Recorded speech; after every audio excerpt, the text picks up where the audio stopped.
Welcome back. Let's go whole hog on Texas redistricting. Democrats have fled the state. The Republican governor vowing to remove them from office. The state's senior senator got the FBI on the case.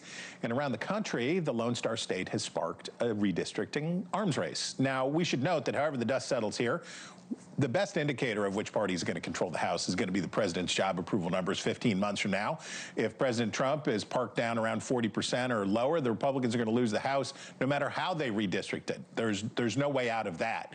But let's talk about one way that the federal government could actually lower the temperature on this gerrymandering tit for tat. And in my universe of unpopular opinions, here's my favorite, which is expand the House of Representatives. Grow the House of Representatives.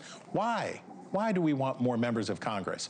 Well, for the first 124 years of the Republic, the House grew as the population grew. But in 1913, with 435 seats in the House, lawmakers said, I think we'll just leave it right here. We're enough. We should be enough. But the country kept growing.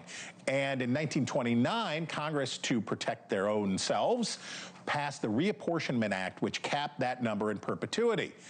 In 1860, the average House district was comprised 122,000 voters. By 1960, more than 400,000 people, an increase, more than double. By 2040, two censuses from now, it's projected to be nearly 900,000 human beings. You can't have effective representation of that many people. The rural districts are too big, and urban districts are not compact so that you can represent different constituencies inside a metropolitan area. You need more districts. You have to have them. And those are all good reasons to do it. But the best reason that Americans should want the House of Representatives to grow is that you lower the temperature on redistricting because there are just more districts, right? Each gerrymander becomes less valuable.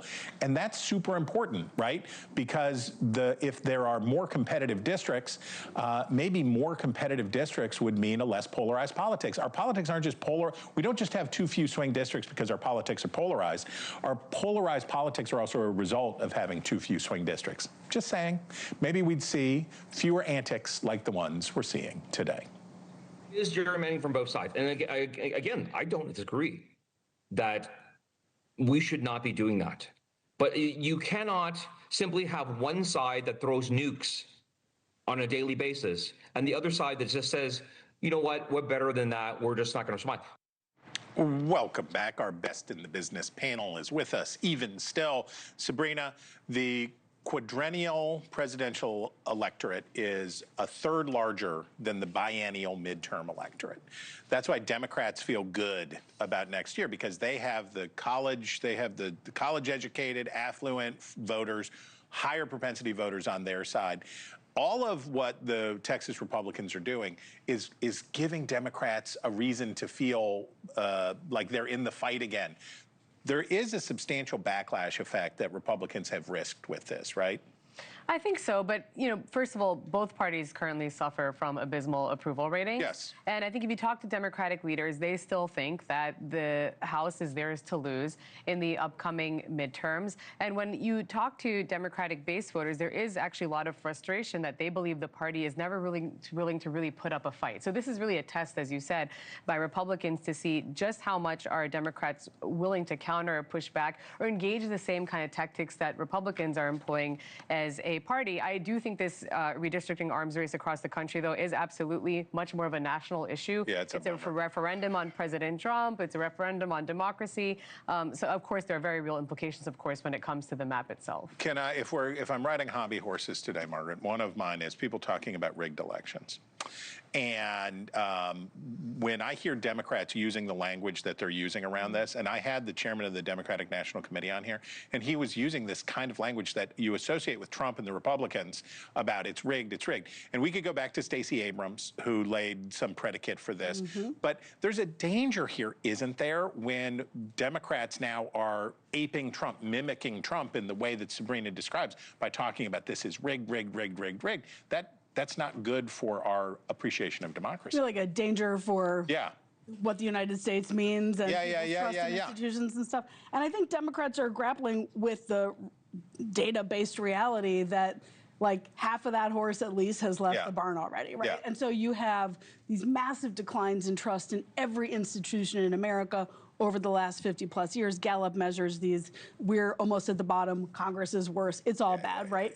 And then the other thing is that what Democrats have learned is like, you know, the sort of the if you can't beat them, join them idea. That you see the borrowing of a lot of the words and rhetoric that Trump has used. I think the idea that the system is rigged, while you hear the discussion politically, the Americans who feel it most tend to be Americans who are economically underwater. And the reality is that for a lot of those Americans, the economic system does feel rigged against them, but politics is the only way they can try to deal with it. Tyler, the president says maybe we need a new census, and maybe the census won't include what the Constitution says, but will just be for citizens.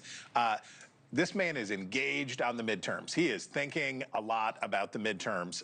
How much does that affect the way that this race is going to go? I mean, absolutely. I had conversations with multiple senior White House officials this week who said this is all part of a broader strategy to ensure that the president's party keeps control of the House for the midterms. They lived through the first term when Democrats controlled the House, the investigations, the stymieing of any sort of legislative agenda. There is big concern inside the White House about the prospect of losing the House, and they're doing everything they possibly can to— Chuck, I've left you only seconds, so you can only have time to agree with me. Can we enlarge the House of Representatives? That was one of the most persuasive presentations I've seen you make yet, Chris. Hey, that's what I'm talking about. But it would help, right? No, I'm generally in favor of ideas that give both sides an incentive to cool it. Yeah. As this episode shows, they're both so in the grip of party bases that love conflict that unfortunately it's very unlikely they'll go for it. See, do you see why I love Chuck Lane? Do you see why we're so glad that he's here? It's because he agrees with me. No, I'm kidding. Panel, we thank you guys so much. Thank you for watching. Subscribe below and download our NewsNation app right now on your phone, and you will get fact-based, unbiased news for all Americans.